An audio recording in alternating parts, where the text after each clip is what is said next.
Hi friends, வாங்க நம்ம previous year questions discuss பண்ணலாம். ஃபர்ஸ்ட் கொஸ்டின் பாருங்கள். ஒவ்வொன்றும் ஆர் மின்தடையுடைய 4 மின்தடையாக்கிகள் பக்க இணைப்பில் உள்ளன.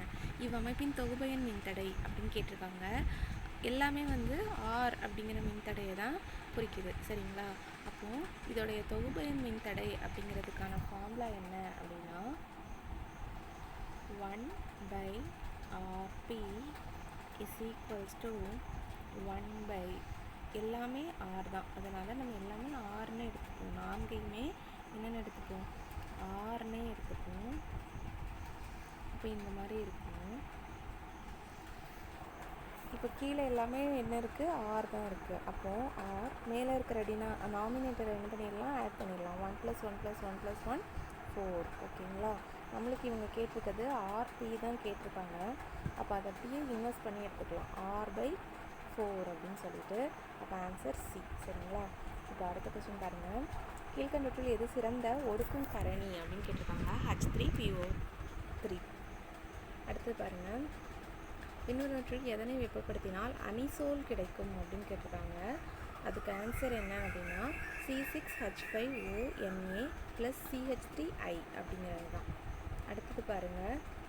இதை இங்கிலீஷில் பார்த்தீங்கன்னா கொஞ்சம் ஈஸியாக இருக்கும். இதில் பாருங்கள், ATP அப்படிங்கிறது என்ன அப்படின்னா அடினோசின் ட்ரைபாஸ்பேட். FAD அப்படின்னா என்னென்னா ஃப்ளாவின் அடினைன் டை நியூக்ளியோடைட்.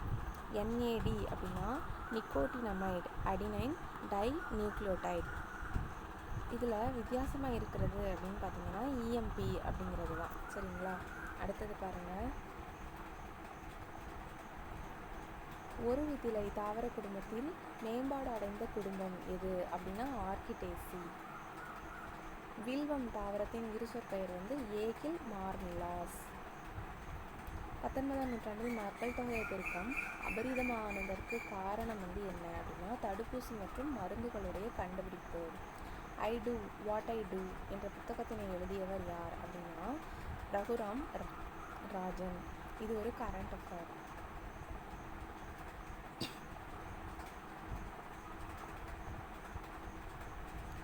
பின்வருவற்றில் யுனெஸ்கோவின் ஆசியா பசிபிக் விருது 2017 வென்ற கோயில் எது அப்படின்னா ஸ்ரீரங்கநாதர் கோயில், திருச்சியில் இருக்குது. டிசம்பர் 2015 பாரிஸில் நடைபெற்ற பருவநிலை மாற்றத்தை தடுக்கும் சர்வதேச ஒப்பந்தத்தில் கையெழுத்திட்ட நாடுகளோட எண்ணிக்கை எத்தனை அப்படின்னா 198. இது ஒரு கரண்ட் அஃபேர். அடுத்தது பாருங்கள். மெத்தனோட்ரோபிக் பாக்டீரியாக்களில் செயல்பாடுகளுக்கு காரணமான புரதங்கள் எவை? சரியான விடையை தேர்வு செய்யணும்னு கேட்டிருக்காங்க. இதுக்கு சரியான பதில் என்னது? 1 மற்றும் 3. அப்போ MBNB அப்படிங்கிறதும் MBNC அப்படிங்கிறதும் சரி. அடுத்தது பாருங்கள். டியான்கான்-1 எந்த ஆண்டு சீன விண்வெளி நிலைய கட்டுப்பாட்டு மையத்துடனான தொடர்பை இழந்தது அப்படின்னா 21 மார்ச் 2016. அடுத்த கொஸ்டின் பாருங்கள். இஸ்ரோவின் கீழ் செயல்படும் முக்கியமான சில அமைப்புகள் பற்றி கேட்டிருக்காங்க. விக்ரம் சாராபாய் ஸ்பேஸ் சென்டர் இது எங்கே இருக்குது அப்படின்னா திருவனந்தபுரம். அடுத்தது இஸ்ரோ சேட்டலைட் சென்டர் பெங்களூரில் இருக்குது. Space application centre Ahmedabad. Satish Dhawan space centre Sriharikota, சரிங்களா? இது போக நேஷ்னல் ரிமோட் சென்சிங் சென்டர் எங்கே இருக்குது அப்படின்னா ஹைதராபாத்தில் இருக்குது. அப்புறமா இப்போது ககன்யான் மிஷன் ஆரம்பிச்சிருக்காங்க இல்லையா, அதுக்கான ஹியூமன் ஸ்பேஸ் ஃப்ளைட் சென்டர் எங்கே இருக்குது அப்படின்னு பார்த்தீங்கன்னா பெங்களூரில் இருக்குது. அதே போல் புதுசாக ஒரு லான்ச் சைட் எங்கே க்ரியேட் பண்ணியிருக்காங்க அப்படின்னு பார்த்தோம்னா குலசேகரப்பட்டினம் அப்படிங்கிற இடத்துல க்ரியேட் பண்ணியிருக்காங்க. இதில் தமிழ்நாட்டில் எங்கெல்லாம் இருக்குது அப்படின்னு பார்த்தீங்கன்னா மகேந்திரகிரி மற்றும் குலசேகரப்பட்டினம் 2 இடத்துல இருக்குது, சரிங்களா? அடுத்தது பாருங்கள். பிரதான் மந்திரி ஜன்தன் யோஜனா திட்டம் தொடங்கப்பட்ட ஆண்டு 2014. ஆரவல்லி மலைத்தொடரில் உள்ள உயரமான சிகரம் எது அப்படின்னா குருசிகார். பின்வருவற்றில் எது மக்கள் தொகை பரவல் கொண்ட பகுதி அல்ல அப்படின்னு கேட்டிருக்காங்க. தென்கிழக்கு ஆசியா. பிரம்மபுத்திரா ஆறு டேஷ் என்ற பெயருடன் திபெத்தில் உருவாகிறது அப்படின்னா சாங்போ. மண் கவுத்துக்கள் என்ற இசை நூல் தொகுக்க பேருதவி புரிந்தவர் யார் அப்படின்னா ராஜா மன்சிங். ஜும்மா மசூதி குதுப் மினார் எந்த டெல்லி சுல்தான் காலத்தில் புதுப்பிக்கப்பட்டது அப்படின்னா ஃபெரோஸ் துக்ளக். சிந்துவெளி நகரங்களில் மிகப்பெரிய நகரமான மொஹஞ்சதரோ எத்தனை ஹெக்டேர் பரப்பளவு உடையது அப்படின்னா 200. நம்ம அதை ஸ்கொயர்ஸ் கிலோமீட்டரில் படிச்சிருக்கோம். இங்கே ஹெக்டரில் கொடுத்துருக்காங்க. ஹெக்டரில் எவ்வளோனா 200. சுங்கம் தவிர்த்த சோழன் என அழைக்கப்படுபவர் யார் அப்படின்னா முதலாம் குலோத்துங்கன். எந்த அரசியலமைப்பு திருத்தம் நகர்பாலிகா சட்டம் என அறியப்படும் 3 வகையான நகராட்சி அமைப்புகள் அமைய வழி செய்தது அப்படின்னா 74வது திருத்த சட்டம். எந்த அரசியலமைப்பு விதியின்படி ஜம்மு காஷ்மீர் மாநிலம் அதற்கென்று தனி அரசியலமைப்பு பெற்றுள்ளது அப்படின்னா விதி 370. இந்திய அரசியலமைப்பின் வரைவுக்குழு தலைவராக இருந்தவர் டாக்டர் B.R. அம்பேத்கர். பல்வந்த்ராய் மேத்தா குழு அமைக்கப்பட்ட ஆண்டு 1956. சிறுபான்மையினர் கல்வி நிறுவனங்களின் அனுமதிக்கும் அரசியலமைப்பு விதி எது அப்படின்னா 30. இந்தியாவில் உள்ள யூனியன் பிரதேசங்களின் எண்ணிக்கை 7. ஆடம் ஸ்மித் இவர் செல்வ இலக்கணம். ஆல்பர்ட் மார்ஷல் நல இலக்கணம். J.R. ஹிக்ஸ் மற்றும் R.G.D. ஆலன் இவங்க சமநோக்கு வளைகோடு. E.H. சாம்பர்லின் அப்படிங்கிறவங்க முற்றுரிமை போட்டி. அப்போ ஆன்சர் C. எந்த ஆண்டு தேசிய மக்கள் தொகை அறிமுகப்படுத்தப்பட்டது அப்படின்னா மக்கள் கொள்கை அறிமுகப்படுத்தப்பட்டது அப்படின்னா 2000. இரும்பு எஃகு தொழில் டேஷ் என்று அழைக்கப்படுகிறதுனா தாய் தொழில். பொருளாதார வளர்ச்சி நிலைகளை வரிசைப்படுத்துக. இதில் பழமையான சமுதாய அமைப்பு முறை 1வது, மாறும் நிலையில் உள்ள சமுதாயம் 2வது, பொருளாதார மேலெழு நிலை 3வது, பொருளாதார முதிர்ச்சிக்கான செயலூக்கம் 4வது, பொதுமக்களின் பேரளவு நுகர்ச்சி காலம் 5வது. அப்போ ஆன்சர் B. ஜாலியன் வாலாபாக் படுகொலை 1919 ஏப்ரல் 13. சௌரி சௌரா நிகழ்ச்சி 1922 பிப்ரவரி 5. சுயராஜ்ய கட்சி 1923 ஜனவரி 1. தண்டி யாத்திரை 1930 மார்ச் 12. இந்தியா பாகிஸ்தான் எல்லையை வரையறுக்கும் ஆணையம் எது அப்படின்னா ராட்க்ளிஃப் ஆணையம். இந்த கணக்கு பாருங்கள். பின்வரும் எண் தொடரில் கேள்வி குறிப்பிட்ட இடத்தில் வரவேண்டிய எண் எது அப்படின்னு கேட்டிருக்காங்க. 2, 6, 14, 30. அப்போது 2லேருந்து 6க்கு போகுது அப்படின்னா எவ்வளோ இன்க்ரீஸ் ஆகிருக்கு? 4 இன்க்ரீஸ் ஆகிருக்கு. 4லேருந்து 14க்கு 8 இன்க்ரீஸ் ஆகிருக்கு. சரிங்களா? சாரி இப்படி போட்டால் ஆன்சர் வராது. சரிங்க. அதாவது இதில் என்ன பண்ணியிருக்காங்க அப்படின்னா 2 கூட 2 பெருக்கி 2 கூட்டியிருக்காங்க. அப்போ 2 2 4, 4 கூட்டல் 2 6. இப்போ 6 கூட 2 பெருக்கி 2 கூட்டணும் அப்படின்னா 14 அப்படிங்கிறது வரும். இப்போ நம்ம என்ன பண்ணணும்? 30 கூட 2 பெருக்கிட்டு 2 கூட்டணும். அப்போ ஆன்சர் 62. அடுத்தது பாருங்கள். இதை எப்படி எடுத்துக்கணும்னா 2/x = x/32ன்னு எடுத்துக்கோங்க. இந்த 32ங்கிறது ஆல்ரெடி என்னென்னா 2 பவர் 5. இங்கே ஆல்ரெடி ஒரு 2 இருக்குது. அப்போ x² = 2 பவர் 6. அப்போ x² = 2 power 3 the whole square. Square cancel ஆகிடுச்சுன்னா எக்ஸோட வேல்யூ என்னென்னா 2 பவர் 3. அப்போ அதுக்கு மதிப்பு 8. அடுத்தது பாருங்கள். ஒரு 5 ரூபாய் நாணயமும் 10 ரூபாய் நாணயமும் ஒன்றை ஒன்று தொடுகிறார் போல் வைக்கப்பட்டுள்ளன. அவற்றின் பரப்பளவுகளின் கூடுதல் 117 பை மில்லிமீட்டர் ஸ்கொயர் எனவும் அவற்றின் மையங்களுக்கு இடைப்பட்ட தூரம் 15 மில்லிமீட்டர் எனவும் இருப்பின் அவ்விரு நாணயங்களின் ஆரங்கள் முறையே அப்படின்னு நமக்கு கேட்டிருக்காங்க. 2 நாணயம் இருக்கான். சரிங்களா? அது 2 இப்படி வைக்கிறாங்கன்னா இது 2ஓட மையத்துக்கும் இடையேயான இந்த தூரத்தை தான் என்னென்னு கொடுத்துருக்காங்கன்னா 15 மில்லிமீட்டர் அப்படின்னு கொடுத்துருக்காங்க. சரிங்களா? இது 2ம் அடைக்கிற மொத்த பரப்பு எவ்வளோ அப்படின்னா 117 பை மில்லிமீட்டர் சரிங்களா? இப்போது நம்ம இப்போ என்ன பண்ணலாம் அப்படின்னா, இதோடைய மொத்த பரப்பு எவ்வளோ இருக்கும் அப்படின்னு பார்க்கலாம். பை அப்படின்னா r² + r² is equals to 117 by அப்படின்னு இருக்கும். இந்த பை கேன்சல் பண்ணோன்னா r² + r² வேல்யூ வந்து நம்மளுக்கு கிடச்சிருக்குது. சரிங்களா? இப்போது அடுத்த ஸ்டெப்பில் என்ன பண்ணலாம் அப்படின்னா, கேபிட்டல் R ப்ளஸ் ஸ்மால் ஆரோட வேல்யூ என்ன கொடுத்துருக்காங்க, 15ன்னு கொடுத்துருக்காங்க. இதில் கேபிட்டல் R வேணும் அப்படின்னா 15 மைனஸ் ஸ்மால் ஆர் அப்படின்னு எடுத்துக்கலாம் இல்லையா? இப்போ இந்த மதிப்பை எடுத்துகிட்டு வந்து இதில் பிரதியிட்டோம் அப்படின்னா நமக்கு என்ன கிடைக்கும் அப்படின்னா 15 minus R the whole square plus r² is equals to 117 அப்படிங்கிறது கிடைக்கும். இப்போ இது வந்து a minus b the whole square மாதிரி எடுத்துகிட்டு சால்வ் பண்ணோம் அப்படின்னா 225 plus r² minus 30r plus r² is equals to 117. இப்போ இதை சால்வ் பண்ணோம் அப்படின்னா அதுக்கு என்ன கிடைக்கும்னா 2r² minus 30r plus 108 is equals to 0ன்னு இருக்கும். இதை டிவைடட் பை 2 போட்டோம் அப்படின்னா நம்மளுக்கு ஈக்குவேஷன் என்ன கிடைக்கும்னா r² minus 15r plus 54 is equals to 0. இப்போ இதை நம்ம காரணிப்படுத்தணும் அப்படின்னா நம்மளுக்கு 2 காரணிகள் கிடைக்கும். r மைனஸ் 9ன்னு ஒன்று, r மைனஸ் 6ன்னு ஒன்று.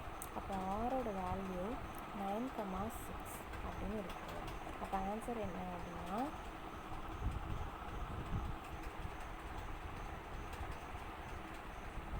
9,6. அடுத்தது பாருங்கள், ஒரு முக்கோணத்தின் 3 கோணங்களின் விகிதங்கள் கொடுத்துருக்காங்க. ஒரு முக்கோணத்தின் 3 கோணங்களின் கூடுதல் நம்மளுக்கு எவ்வளோன்னு தெரியும், 180ன்னு தெரியும். அப்போது 5 கூட்டல் 4 9, 9 கூட்டல் 3 12x தான் இது. சரிங்களா? அப்போது இதை அடித்தோம் அப்படின்னா எக்ஸோட மதிப்பு 15 அப்படின்னு கிடைக்குது. 5 15 75, 4 15 60, 3 15 45. அப்போ ஆன்சர் டி. அடுத்த கொஸ்டின் பாருங்கள். இதில் மூலைவிட்டம் கொடுத்துட்டு சுற்றளவு கேட்குறாங்க. மூலைவிட்டம் கொடுத்துட்டு ஏரியாவுக்கு ஃபார்முலா என்ன அப்படின்னா d²/2. அப்போது நம்மளுக்கு மூலைவிட்டம் கொடுத்துருக்காங்க. அப்போது d² அப்படிங்கும்போது 20 × 20/2 அப்படின்னு எடுத்துக்கலாம். அப்போ இதை நம்ம சால்வ் பண்ணோம் அப்படின்னா நம்மளுக்கு என்ன கிடைக்கும்னா 200 அப்படிங்கிறது கிடைக்கும். இப்போது a² தான் நம்மளுக்கு என்னது 200. a வேணும் அப்படின்னா √200 அப்படின்னு எடுத்துக்கலாம். அப்போ இதை சால்வ் பண்ணோம் அப்படின்னா a மதிப்பு 10√2 அப்படிங்கிறது கிடைக்கும். இதில் நம்மளுக்கு சுற்றளவு கேட்டிருக்காங்க, அதனால் நம்ம 4aன்னு எடுத்துக்கலாம். அப்போ 40√2ங்கிறது தான் இதுக்கான ஆன்சர். அடுத்தது பாருங்கள், ஒரு மணிக்கு 10 கிலோமீட்டர் வேகத்தில் நடந்து செல்லும் ஒருவர். சரிங்களா? ஒவ்வொரு கிலோமீட்டரை கடந்த பின் 5 நிமிடங்கள் ஓய்வெடுக்கிறார் எனில் அவர் 5 கிலோமீட்டர் தூரத்தை எவ்வளவு நேரத்தில் கடப்பார்? 5 கிலோமீட்டர் தூரம், 5 கிலோமீட்டர் தூரத்தை நம்ம இப்படி பிரித்து எழுதிக்கலாம். இந்த ஒவ்வொரு இடைவெளியிலையும் அவர் வந்து 5 நிமிடம் எடுக்கிறாங்க. அப்போ எத்தனை இடைவெளி வருது? 4 இடைவெளி. அப்போ 4 × 5 20 நிமிஷம் ஓய்வு எடுக்கிறாரு. சரிங்களா? அதே மாதிரி ஒரு மணி நேரத்தில் 10 கிலோமீட்டர் கடக்கிறாரு அப்படின்னா 5 கிலோமீட்டரை எவ்வளோ நேரத்தில் கடப்பார்? அரை மணி நேரத்தில் கடப்பார். அப்போ இது ரெண்டையும் கூட்டிட்டோம்னா நமக்கு ஆன்சர் கிடச்சிரும். ஆன்சர் 50. அடுத்தது பாருங்கள், 2 பகடைகள் வீசப்படும் போது அப்படின்னு கொடுத்துருக்காங்க. அதுக்கு என்ன அர்த்தம்? 2 பகடைகளிலும் ஒரே எண், அதுக்கு என்ன அர்த்தம் அப்படின்னா 1,1, 2,2 இப்படி வந்து 6,6 வரைக்கும் இருக்குதுன்னு அர்த்தம். மொத்தமாக எத்தனை இருக்குன்னா 6. மொத்த எண்ணிக்கை வந்து 36. இதை அடித்தோம் அப்படின்னா நம்மளுக்கு 1/6 அப்படிங்கிறது கிடைக்கும். அடுத்தது பாருங்கள், எல்சிஎம் கொடுத்துருக்காங்க 2/3 மற்றும் 5/9. இந்த மாதிரி பின்ன எண்கள் கொடுத்தாங்கன்னா மேலே உள்ள எண்ணுக்கு எல்சிஎம்மும் கீழே உள்ள எண்ணுக்கு ஹச்சிஎஃப்பும் கண்டுபிடிக்கணும்.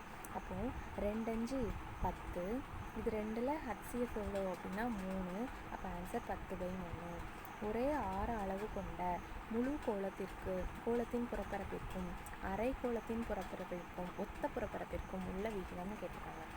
இது 4πr³ டிவைடட் பை 3πr³. அப்போ இது 2 கேன்சல் ஆகிட்டு, சாரி இங்கே வந்து r³ இல்லை r², சரிங்களா?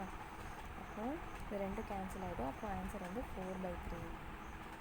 அடுத்தது பாருங்கள், இந்த மாதிரி ஒரு கணக்கு கொடுத்துருக்காங்க. இதில் ஃபஸ்ட்டு இந்த 144 1ஓட மல்டிப்ளை பண்ணோன்னா 144 கூட்டல் 25 divided by 144 root is equals to, இந்த 12 இங்கே மல்டிப்ளை பண்ணோன்னா 12 + x டிவைடட் பை 12. இப்போ இதை கூட்டணும் அப்படின்னா நமக்கு 169 கிடைக்கும். 169/144. இதை வந்து ஸ்கொயர் ரூட் எடுத்தோம் அப்படின்னா 13/12 is equals to 12 + x by 12. 12யும் 12யும் கேன்சல் பண்ணோன்னா இதை சால்வ் பண்ணோன்னா ஆன்சர் வந்து என்ன இருக்கும்? 1 அப்படின்னு கிடச்சிருக்கும். அடுத்தது பாருங்கள், 1998ஆம் ஆண்டு தேயிலை உற்பத்தி இவ்வளவு மில்லியன் கிலோகிராம். 1901ஆம் ஆண்டு தேயிலை உற்பத்தியை விட 20% அதிகம்னு கொடுத்துருக்காங்க. அப்போது 1901ஆம் ஆண்டு உற்பத்தி செய்யப்பட்ட தேயிலையுடைய அளவு என்ன அப்படின்னு கேட்டிருக்காங்க, சரிங்களா? அதாவது 1991ல் எவ்வளோ உற்பத்தி செஞ்சுருக்காங்க அப்படின்னா 100 கிராம் உற்பத்தி செஞ்சுருக்காங்க அப்படின்னு நம்ம எடுத்துக்கிட்டோம். அப்படின்னா 1998ல் அது எவ்வளவா அதிகரிச்சிருக்குன்னா 20% அதிகரிச்சிருக்கு. அதுக்கு அர்த்தம் என்னென்னா 120 அது மாறி இருக்குதுன்னு அர்த்தம், சரிங்களா? இப்போ நம்மளுக்கு அந்த 100 தான் கேட்குறாங்க, அதை எக்ஸ்ன்னு வச்சுப்போம். இந்த 120 தான் எவ்வளோன்னு கொடுத்துருக்காங்கன்னா 1584ன்னு கொடுத்துருக்காங்க. இதை இப்போ சால்வ் பண்ணோம் அப்படின்னா 0க்கு 0 அடிக்கலாம். 2வது வாய்ப்பாடில் அடித்தோன்னா 5, இங்கே 6, இதை அடித்தோம் அப்படின்னா 264. இந்த கிராஸாக இருக்கிறத நம்ம எப்போதுமே என்ன பண்ணணும்? மல்டிப்ளை பண்ணணும். 264ஓட 5 பெருக்கணும் அப்படின்னா 1320 மில்லியன் கிலோகிராம்.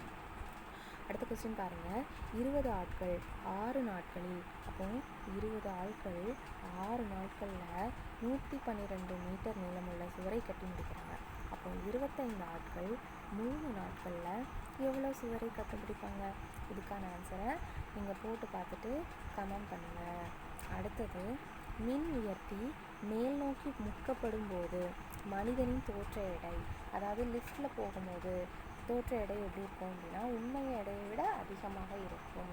அடுத்தது பாருங்கள், ஒளி அலைகளால் காண்பிக்க இயலாதவை எது அப்படின்னா தள விளைவு. அடுத்த கொஸ்டின் பாருங்கள், காந்த பாயத்தின் அளவு வெபர். அடுத்த கொஸ்டின், பின்வரும் சேர்மங்களில் எது கன்னிசரவ விலைக்கு உட்படும் அப்படின்னா பென்சால்டிஹைடு. அடுத்த கொஸ்டின் பாருங்கள், கீழ்கண்டவற்றில் புகைத்திரையை உண்டாக்கும் பயன்படும் சேர்மம் எது அப்படின்னா PH3. தொடு உணர்வு மிகுந்த இலைகள் கொண்ட சிறு கொடி, இதன் தாவர பெயர் என்ன அப்படின்னா மைமோசா பூடிகா. வேறு ஒன்றும் இல்லை, நம்மளோட தொட்டால் சினிங்கி தான். அடுத்தது பாருங்கள், கார்பஸ் லூட்டியம், இது வந்து கார்பஸ் ஆல்பிகன்ஸ். கிராஃபியன் பாலிக்கிள் அப்படிங்கிறது பீகா இன்டர்னா. செர்டோலி செல்கள் அப்படிங்கிறது இன்ஹிபிடின். லீடிக் செல்கள் அப்படிங்கிறது டெஸ்டோஸ்டீரோன். இது எல்லாமே நம்மளுடைய ரீப்ரொடக்டிவ் சிஸ்டம் இருக்கு இல்லையா, அதோட சம்மந்தப்பட்டது. இதற்கான ஆன்சர் பி. அடுத்தது பாருங்கள், ரேபிஸுக்கு புதிய தடுப்பு மருந்து எந்த ஆண்டு கண்டுபிடிக்கப்பட்டது அப்படின்னா 1980. ஆஸ்திரேலியாவிலிருந்து, இது கரண்ட் அஃபேர்ஸ், இதுவும் கரண்ட் அஃபேர்ஸ், இதுவும் கரண்ட் அஃபேர்ஸ், இதுவும் கரண்ட் அஃபேர், இதுவும் கரண்ட் அஃபேர். மனித உடலில் மிக நீளமான எலும்பு எது அப்படின்னா தொடை எலும்பு. கடல்சார் ஆய்விற்கான செயற்கைக்கோள் IRNSS-1I விண்வெளி வட்டப்பாதையில் வெற்றிகரமாக நிறுவியது எது அப்படின்னா PSLV C-41. நவம்பர் 2018 தமிழ்நாட்டை மோசமாக தாக்கிய புயலின் பெயர் எது அப்படின்னா கஜா. நீலத்திமிங்கலம் காணப்படுவது அண்டார்டிக் கடலில். நிதி நிறுவனங்களில் உள்ள பயனுள்ள தீர்மானமான ஆட்சி முறைகளின் முக்கிய பண்புக்கூறுகள் FSP, அதாவது நிதி நிலைத்தன்மை குழு, எப்போது ஏற்றுக்கொள்ளப்பட்டது அப்படின்னா 2011 அக்டோபர். பண மதிப்பு நீக்கம் செய்யப்பட்ட ஆண்டு எது அப்படின்னா 8 நவம்பர் 2016. அமேசான் மற்றும் காங்கோ ஆறுகள் பாய்கின்ற மண்டலம் புவியிடை கோட்டு மண்டலம். இந்தியாவில் வடக்கு மற்றும் வடமேற்கு பகுதியில் கோடை காலத்தில் பகல் நேரத்தில் வீசும் வலிமையான வெப்பக்காற்று இவ்வாறு அழைக்கப்படுகிறது. அதற்கு பெயர் என்னன்னா லூ. இந்த காற்றுகள் மொத்தம் 3 வகையாக பிரிக்கப்படுது. வெப்பக்காற்று இந்த லூ இந்தியா மற்றும் பாகிஸ்தான். அதே மாதிரி சிராக்கோ அப்படின்னு ஒரு காற்று இருக்குது. அது நார்த் ஆஃப்ரிக்காவிலிருந்து சவுத் யூரோப்பை நோக்கி வீசுதான். அதே மாதிரி காசிம் அப்படின்னு ஒரு காற்று, இது எகிப்தில் வீசக்கூடியது. அடுத்தது ஹர்மட்டான் அப்படின்னு ஒரு காற்று, இது வெஸ்ட் ஆஃப்ரிக்காவில் வீசக்கூடியது. அடுத்தது சாண்டா ஆனா விண்ட் அப்படின்னு ஒரு விண்ட், இது USA வீசக்கூடியது. சரிங்களா? அடுத்தது இரவு வானில் திடீரென ஏற்படும் ஒளிக்கிற்று இவ்வாறு அழைக்கப்படுகிறது. எரி நட்சத்திரம். பல்லவர் கால கட்டடக்கலையின் இறுதி நிலைக்கு எடுத்துக்காட்டியது அப்படின்னா வைகுண்ட பெருமாள் கோயில். நாகப்பட்டினம் புத்தமட ஆலயம் அமைக்க எந்த சோழ மன்னர் சைலேந்தியர்களுக்கு அனுமதி வழங்கினார் அப்படின்னா 1ஆம் ராஜராஜன். 1ஆம் ஆதித்த சோழனின் மகன் 1ஆம் பராந்தகன் பாண்டிய மன்னரை தோற்கடித்ததால் பெற்ற பட்ட பெயர் என்ன அப்படின்னா மதுரை கொண்டான். 1ஆம் பானிபட் போர் நடைபெற்ற ஆண்டு 1526. இந்தியாவில் வாக்குரிமை பெறுவதற்கான குறைந்தபட்ச வயது 18. இந்திய நாட்டின் நிலப்பகுதி எத்தனை சதுர கிலோமீட்டர் ஆகும்? 32,87,263 ஸ்கொயர் கிலோமீட்டர். இந்திய அரசியலமைப்பின் இருதயமும் உயிருமாக கருதப்படும் விதி எதுனா விதி 32. அரசாங்கத்தின் 3வது மற்றும் முக்கியமான அங்கமாக கருதப்படுவது நீதித்துறை. கீழ்கண்டவற்றில் எது நவீன கால அரசு அப்படின்னு சொல்கிறாங்கன்னா மக்கள் நல அரசு. உலக நுகர்வோர் தினம் என்று கொண்டாடப்படுவது மார்ச் 15. இந்திய வளர்ச்சி திட்டமிடுதலில் தலையாய நோக்கங்களை கீழ்கண்டவாறு வரிசைப்படுத்தலாம் அப்படின்னா இதில் வேலைவாய்ப்புகளை விரிவாக்குதல் மற்றும் வேளாண்மை, உற்பத்தி தொழிற்சாலை மற்றும் வாணிப செலுத்து சமநிலை ஆகியவற்றில் வளர்ச்சி தடைகளை அகற்றுதல், இது 2 மட்டும்தான் சரி. அடுத்தது பாருங்கள், உலக சர்க்கரை உற்பத்தியில் 15 விழுக்காட்டினை இந்தியா பெற்றுள்ளது. தொழில்மயமாக்குதல் இதற்கு மிக முக்கியமானது ஆகும். எதற்கு? பொருளாதார வளர்ச்சியை அடைவதற்கு. தொழிற்சாலைகளின் நிதி தேவை என்பது குறுகிய கால அளவில் டேஷ் தேவையை நிறைவேற்றுதலை குறிப்பிடுவதாகும். நடைமுறை மூலதனம். ஒத்துழையாமை இயக்கம் பற்றிய திட்டம் எந்த இடத்தில் நடைபெற்ற காங்கிரஸ் மாநாட்டில் ஏற்றுக்கொள்ளப்பட்டது அப்படின்னா INC மாநாடு, நாக்பூர். பாரத மாதா சங்கத்தை நிறுவியவர் நீலகண்ட பிரம்மச்சாரி. எந்த 2 ஆண்டுகள் தொடர்ந்து சுபாஷ் சந்திர போஸ் இந்திய தேசிய காங்கிரசின் தலைவராக இருந்தார்? 1938 மற்றும் 39. காங்கிரஸ் சோசியலிச கட்சியின் பொதுச் செயலாளர் யார் அப்படின்னா ஜெயபிரகாஷ் நாராயண். ஒரு வட்ட வடிவ பூங்காவின் ஆரம் 63 மீட்டர். 1 மீட்டருக்கு 12% வீதம். அதனை சுற்றி வேலி போட ஆகும் செலவு என்னன்னு கேட்டிருக்காங்க. அப்போ 22 × 22/7 × 63 × 12 17 9 63. மற்ற நம்பரெல்லாம் பெருக்கணும் அப்படின்னா ஆன்சர் 4752. அடுத்தது பாருங்கள், மீ பேவர் கேட்டிருக்காங்க. இப்படி இருக்கிறதுல அடுக்கில் எது குறைவோ அதுதான் மீ பேவர். அப்போ A/m+1. ஒரு தொகை 24 ஆண்டுகளில் தனி வட்டி வீதத்தில் 4 மடங்கு ஆகிறது.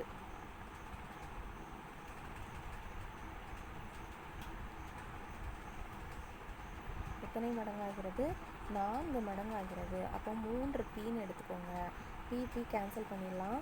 1 3 3 8 3 24. அப்போ ஆரோட மதிப்பு 100/8. இதை அடித்தோம் அப்படின்னா 1 8 8, மீதி 2 2 8 16, மீதி 4 8 40. அடுத்தது பாருங்கள், உலகின் முதலாக வரைபடத்தில் அச்ச தீர்க்க கோடுகளை வரைந்தவர் யார் அப்படின்னா தாலமி. இரு பல்லுறுப்பு கோவைகளின் மீப்பேவை இது வந்து நம்ம எப்படி போடணும், LCM into HCF is equals to product of those numbers அப்படின்னு போடுவோம். அப்போ x+1 into x power 6 minus 1 எப்படி எடுத்துக்கலாம் அப்படின்னா x³ the whole square minus 1 square நம்ம எடுத்துப்போம். this is equals to x³ plus 1. இன்னொரு நம்பர் நம்மளுக்கு தெரியாது இல்லையா, அதனால நான் அதை y மென்ஷன் பண்ணிக்கிறேன். இப்போ இது என்ன ஃபார்முலா அப்படின்னா a² minus b² மாதிரி இருக்குது. அப்போ x+1 into x³ plus 1 into x³ minus 1 is equals to x³ plus 1 into y. இந்த மதிப்பும் கேன்சல் ஆகிடும். அப்போ நம்மளுக்கு ஆன்சர் என்ன, x+1 into x+1 the whole cube into x³ minus 1. அடுத்தது பாருங்கள், m மற்றும் n முழு எண்கள் m பவர் n, அதாவது m பவர் n-க்கு 121 கொடுத்துருக்காங்க. இது எதோட ஸ்கொயர் அப்படின்னா 11 ஸ்கொயர். தட் மீன்ஸ் m-ஓட வேல்யூ 11, n-ஓட வேல்யூ 2. இதை எடுத்துகிட்டு வந்து நீங்கள் சப்ஸ்டிட் பண்ணோன்னா 11 minus 1 10 to the power n plus 2 அப்போ 3. அப்போது ஆன்சர் என்ன, 1000. அடுத்த கொஸ்டின் பாருங்கள், தீபா மற்றும் அருண் ஆகியோர் ஒரு வேலையை முறையே 20 நாட்கள் 30 நாட்களில் செய்து முடித்தார். அவர்கள் இருவரும் இணைந்து வேலை செய்ய தொடங்கினர். தீபா வேலையை முடிவதற்கு 5 நாட்களுக்கு முன்னாக சென்று விட்டார். அருண் தனியாக அந்த வேலையை செய்து முடிக்கிறார். ஏனெனில் அந்த வேலை எத்தனை நாட்களில் முடிவடையும்னு கேட்டிருக்காங்க. அதாவது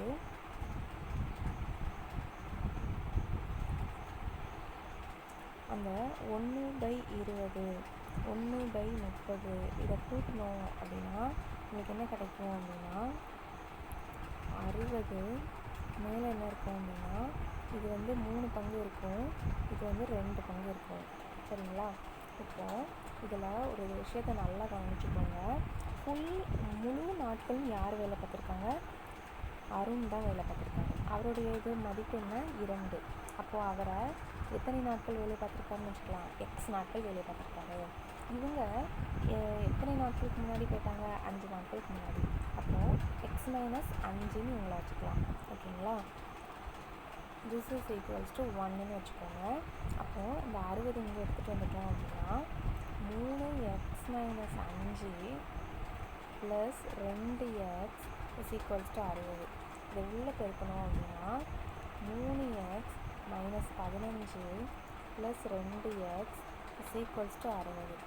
அப்போ 5x is equals to 75. அப்போ எக்ஸோட மதிப்பு என்ன இருக்குன்னா 15.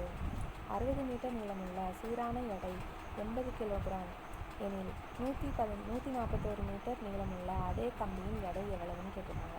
அப்போது 1 மீட்டருக்கு எவ்வளோனா 80/60ன்னு இருக்கும்.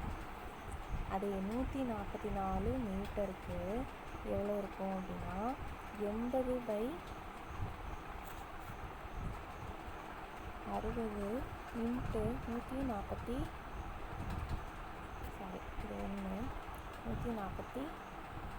அப்படின்னு இருக்குமா. இப்போ இதை அடித்தோம் அப்படின்னா 6 4 இந்த 3 இருக்கும், இதால் அடித்தோன்னா 47. ரெண்டு போட்டோம்னா 188ங்கிறது வரும். அடுத்த கொஸ்டின் பாருங்கள், இதோடைய மதிப்பை கேட்டிருக்காங்க. அப்போ 4 2/2ன்னு எழுதிக்கலாமா? சரிங்களா? இப்போ என்ன அர்த்தம், x plus 13 is equals to 2x plus 4ன்னு இருக்குதுன்னு அர்த்தம். இப்போ இதை சால்வ் பண்ணோம் அப்படின்னா எக்ஸோட வேல்யூ என்ன கிடைக்கும், 9ங்கிறது கிடைக்கும். அடுத்த கொஸ்டின் பாருங்கள், ஏயோட மதிப்பை கண்டுபிடிக்கலாமா? இதை எல்சிஎம் போட்டோன்னா 8 plus 4 plus 2 plus 1/8. சரிங்களா? இதோட மதிப்பு என்ன இருக்கும் அப்படின்னா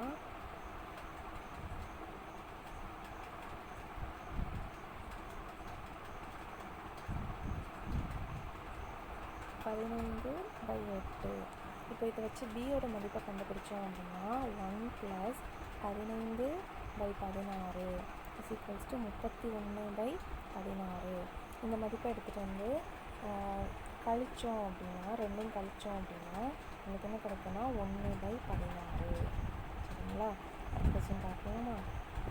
ஒரு எண்ணின் 90%, ஒரு எண்ணின் 90% அதே எண்ணின் 72%. இதனுடைய வித்தியாசம் எவ்வளோ கொடுத்துருக்காங்கன்னா 256. இப்போது இது ரெண்டையும் இந்த பக்கம் எடுத்துகிட்டு வந்துடலாம். அதுக்கு கழித்தோம் அப்படின்னா 18x இஸ் ஈக்குவல்ஸ் டு 256 20 வந்துடும். இப்போ எக்ஸோட மதிப்பு என்ன அப்படின்னா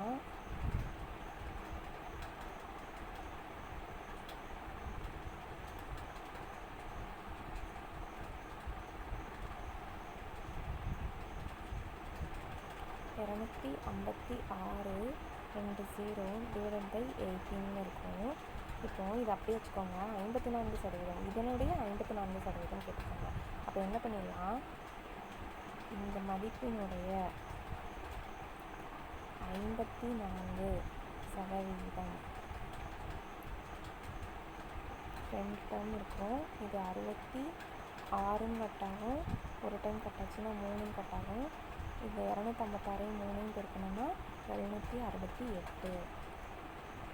படத்தில் உள்ள செவ்வகங்களின் எண்ணிக்கை வந்து மொத்தமாக எவ்வளோன்னா 19. எப்படின்னு பார்த்தீங்கன்னா, ஒற்றை செவ்வகங்கள் எவ்வளோ இருக்கும் அப்படின்னா 9 இருக்கும். ரெட்டை இதில் இருக்கிற செவ்வகங்கள் வந்து மொத்தமாக ஹரிசாண்டலாக 3, வெர்டிக்கலாக 3 இருக்குது. 3 இது கொண்ட செவ்வகங்கள் வந்து பார்த்தோம்னா 1 இருக்குது. மொத்தத்தில் வந்து ஒரு 3 செவ்வகம் வரும். ஸோ மொத்தமாக சேர்த்து பார்த்தோம் அப்படின்னா 19 செவ்வகங்கள் வரும். அடுத்தது பாருங்கள், ஒருவர் ஒரு புத்தகத்தின் 3/8 மடங்கு புத்தகங்களை முதல் நாளிலும் அப்படின்னு கொடுத்துருப்பாங்க இல்லையா? அப்போது புத்தகங்களோட மொத்த இது எக்ஸு, அதில் 3x/8 படிச்சுட்டாங்க. அதுலேயும் ஒரு 4/5 மடங்கை 2வது நாளில் படிக்கிறாங்க. அப்போது மொத்தத்துலேருந்து இதை கழிச்சிட்டோன்னா மீதி எவ்வளோனா 40. இப்போ இதை சால்வ் பண்ணுவோமா? x - 7x/8, சாரி இதுவும் 8 தான்.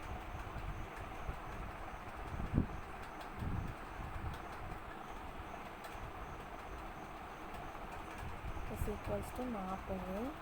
அப்போது